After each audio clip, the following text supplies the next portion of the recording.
ایک دن ہوا نے سورج سے کہا، میں تم سے زیادہ طاقتور ہوں، میری لہریں تمہاری شعاؤں کو کمزور کر دیتی ہیں۔ یہ سن کر سورج کو بڑا غصہ آیا، بولا، میں تو طاقت کا خزانہ ہوں، تو نے میری طاقت کو ابھی تک تسلیم نہیں کیا۔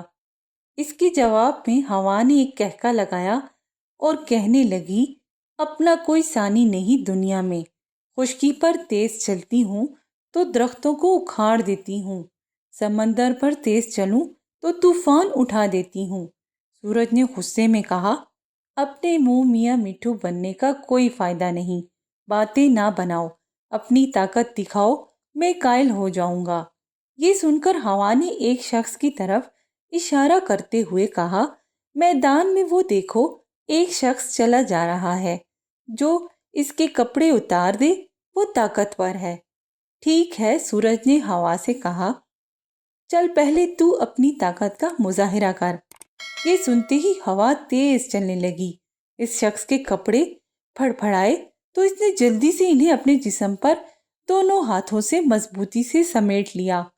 ہوا نے بڑا زور لگایا کہ اس شخص کے کپڑے بدن سے اتار پھینکے، لیکن اس نے بڑی مضبوطی سے پکڑے ہوئے تھے۔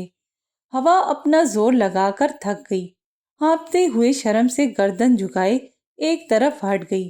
اب سورج نے اپنی طاقت کا مظاہرہ کیا، اس کی تیز شعائیں میدان پر اتر آئیں تو میدان میں قیامت آ گئی۔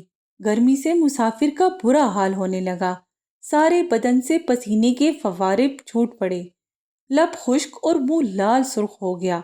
گھبرا کر اس نے کپڑے اتار کر ایک طرف رکھ دیے۔ سورج نے فاتحانہ کہکا لگاتے ہوئے کہا، دیکھی میری طاقت، جا کام کر اپنا، اور پھر کبھی طاقت پر نہ اترانا۔